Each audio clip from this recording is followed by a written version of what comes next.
We are used to thinking of the Virgin's apparitions in familiar places: Fatima, Lourdes, Guadalupe.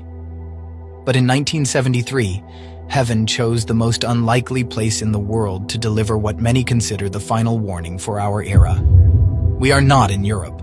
We are in Japan, in a remote area called Akita, buried under snow, in a country where Catholics are an invisible minority. There, in a small convent, a wooden statue less than 1 meter tall began to do things that are humanly impossible. It bled, it perspired, and it wept, not once, but 101 times. In front of national television cameras, in front of Buddhist public officials, in front of skeptical doctors who took those fluids into a laboratory.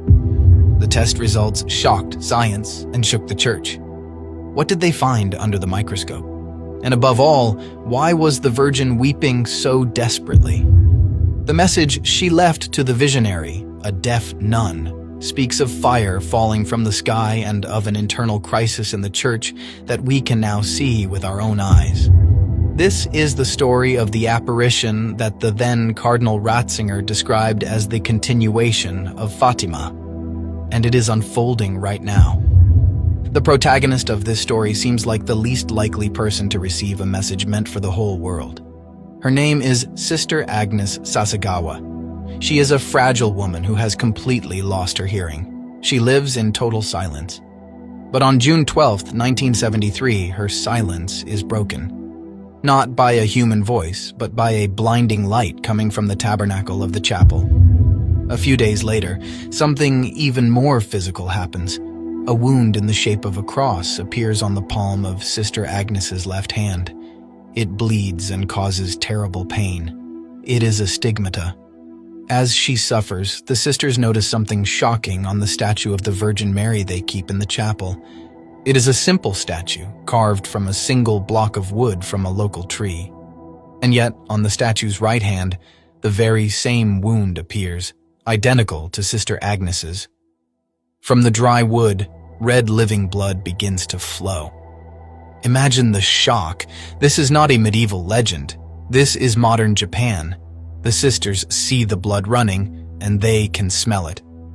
But this was only the beginning, because the statue did not want only to show pain, it wanted to speak. And when the Virgin began to weep, the world was forced to look. The news spreads, journalists arrive. Japanese television films the statue as tears run down from wooden eyes. Many cry fraud. They say it is condensation, or they claim the sisters poured water on it. The bishop of the diocese, Bishop Ito, does the most courageous thing.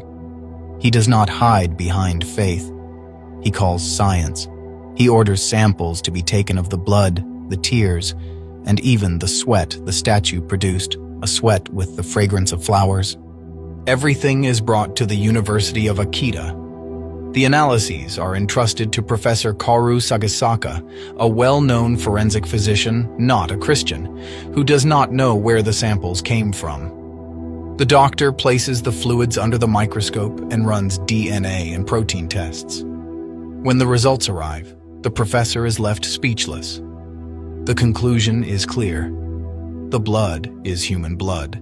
The tears are human tears. And there is a detail that sends chills through believers. The blood type is AB, the same blood type reported on the Shroud of Turin, the same reported in the Eucharistic miracle of Lanciano.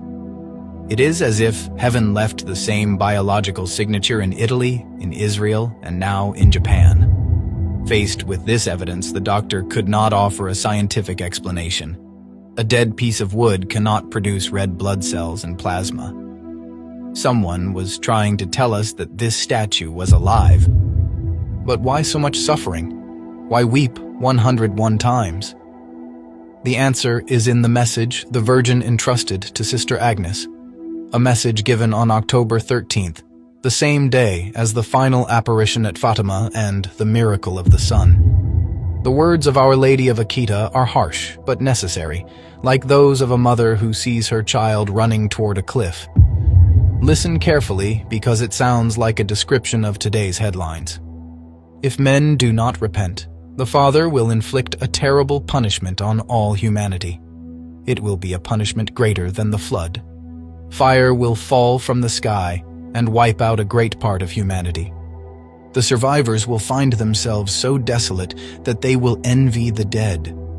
Many think of nuclear war or natural disasters, but the most frightening part of the prophecy does not concern the world. It concerns the church, the Virgin said. The work of the devil will infiltrate even the church in such a way that one will see cardinals opposing cardinals, bishops against bishops. The church will be full of those who accept compromises. Look around today. Doctrinal confusion, divisions, scandals. Is this not what we are living through? Akita foresaw the spiritual storm that is shaking the faith of millions of people right now. But in the middle of this darkness, there is a powerful light. The Virgin did not come to terrify us, but to give us the weapon that can save us. Why weep exactly 101 times? There is a hidden message in this number, and it is far simpler than you think. Father Thomas Teji Yasuda, Sister Agnes's spiritual director, immediately understood its meaning. If you remove the 0 in the middle, 2 ones remain, 2 pillars. The first one represents the sin of Eve, where all evil began. The other one represents Mary, who crushed the serpent's head, and what is in the middle that holds everything together, not the 0. In the middle is the eternity of God. How many beads are there in many full rosaries or in the penitential chaplets used in Japan? They often exceed 100. The number 101 is a visual call to continuous prayer. It is as if the Virgin were saying, for every sin, the first one, you must place a prayer, the other one. The 101 tears are not only suffering, they are 101 invitations to take the rosary in your hands and begin to fight against evil. The final message of Akita is simple and powerful. The only weapon that will remain to you will be the rosary and the sign left by my Son. Pray the rosary every day. Mary's tears are the tears of someone who knows what is coming, but also knows that we can prevent it. This is not a condemnation. It is a desperate plea. This story did not end in 1973. It is more relevant today than ever. Sister Agnes Sasagawa returned to the Father's house only a short time ago, in August 2024, at the age of 93. Until her last day, she prayed and suffered in silence for us, for the Church, to avert that fire spoken of in the prophecy. Now that she is gone, the baton passes to us. Japan's warning was clear.